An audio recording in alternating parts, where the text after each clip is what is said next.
Oi, pessoal. Bom dia. Bom, a aula de hoje é sobre grandes navegações, em especial navegações portuguesas. Então, as navegações portuguesas estão relacionadas diretamente com a formação do Estado de Portugal, do Reino de Portugal.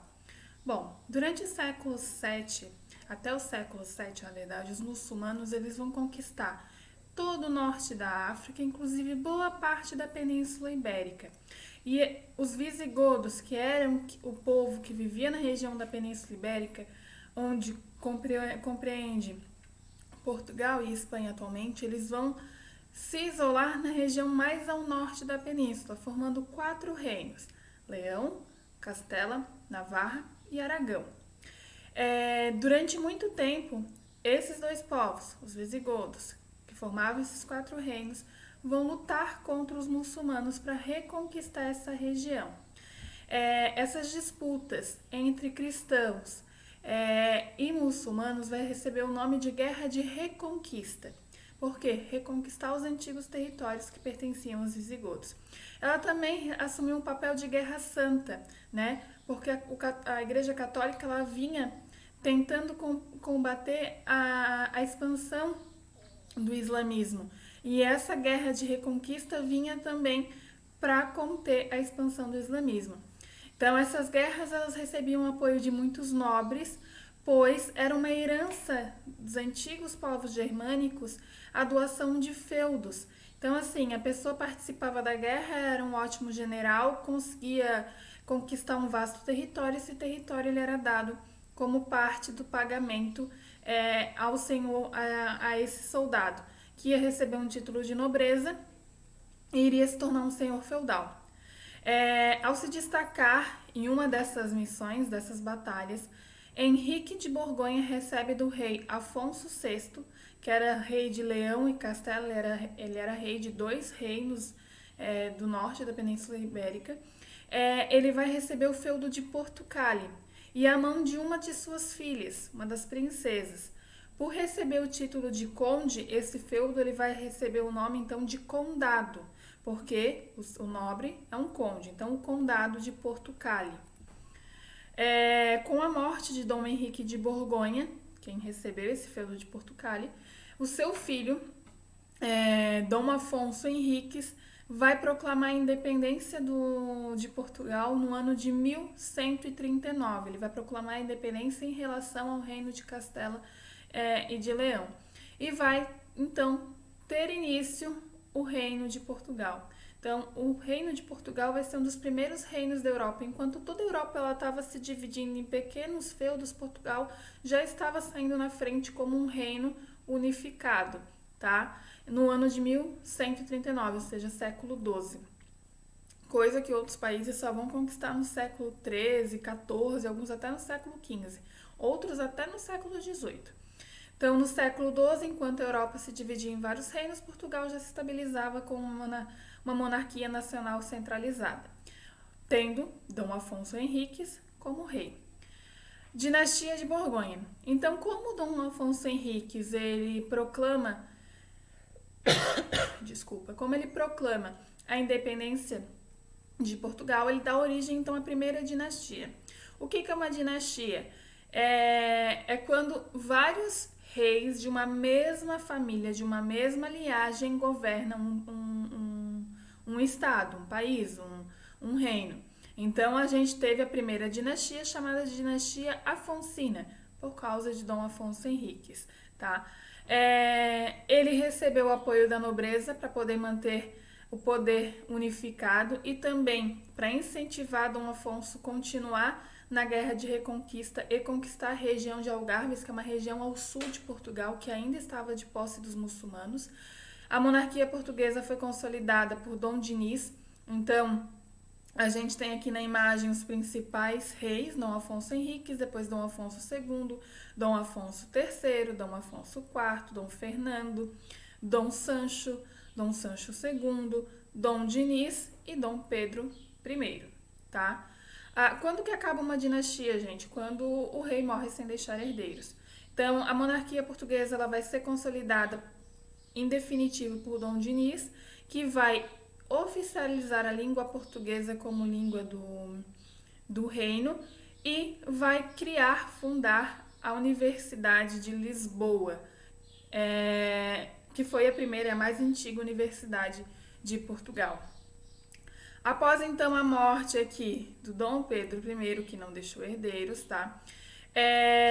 Em 1383 ocorre então a Revolução de Avis. Como o rei morre sem deixar, na verdade Dom Fernando. Como o rei ele morre em 1383 sem deixar herdeiros, ocorre uma disputa pelo trono, uma disputa dinástica.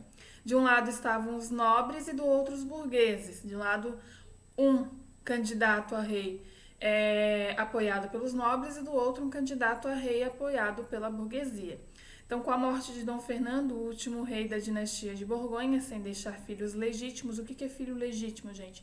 Um filho dentro do casamento. Se ele teve um filho com uma namorada, mas ele não se casou com ela, não tem validade, não é considerado um filho legítimo.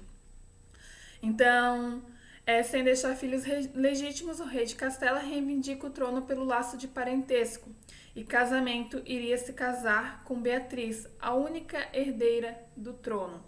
Então, como assim ele não deixou filhos legítimos, mas tinha uma herdeira? Gente, herdeiros podem ser irmãos, primos, podem ser filhas mulheres, porque há monarquias em que as mulheres não podem reinar, mas nesse caso ela não era filha, ela era uma parente próxima.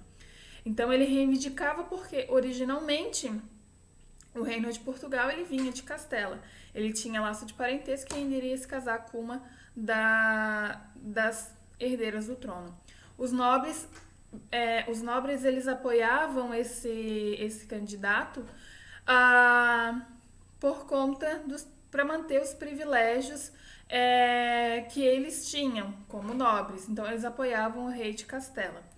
Já a burguesia mercantil e parte da nobreza, uma pequena parte da nobreza portuguesa, apoiavam o irmão ilegítimo de Dom Fernando. Então, lembrando, o que é um irmão ilegítimo? É quando ele não é filho de pai e mãe dentro do casamento. Eles apoiavam esse candidato porque eles não queriam perder os privilégios mercantis que eles haviam conquistado durante o governo de Dom Fernando. Então, por isso, eles apoiavam o Dom João, certo? A expansão marítima portuguesa.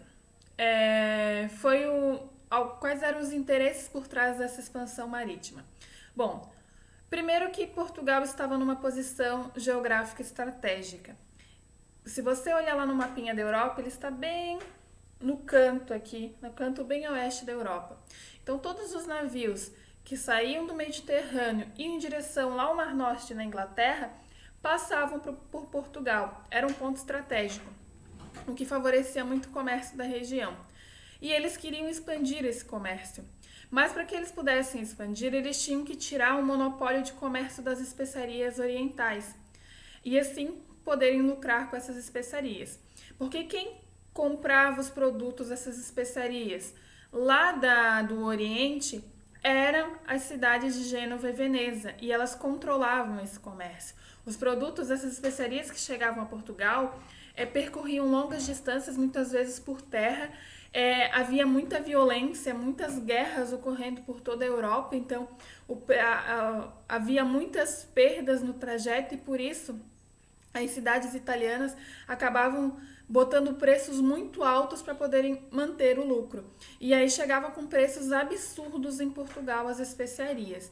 E o que eram especiarias, gente? Especiarias eram temperos variados, cravo, canela, pimenta, gengibre, que tinham tanto funções aromáticas quanto funções medicinais, mas principalmente a função de disfarçar o gosto e o mau odor dos alimentos que já não estavam em bom estado de conservação. O aquecimento das atividades mercantis gerou a falta de metais preciosos para a cunhagem de moedas.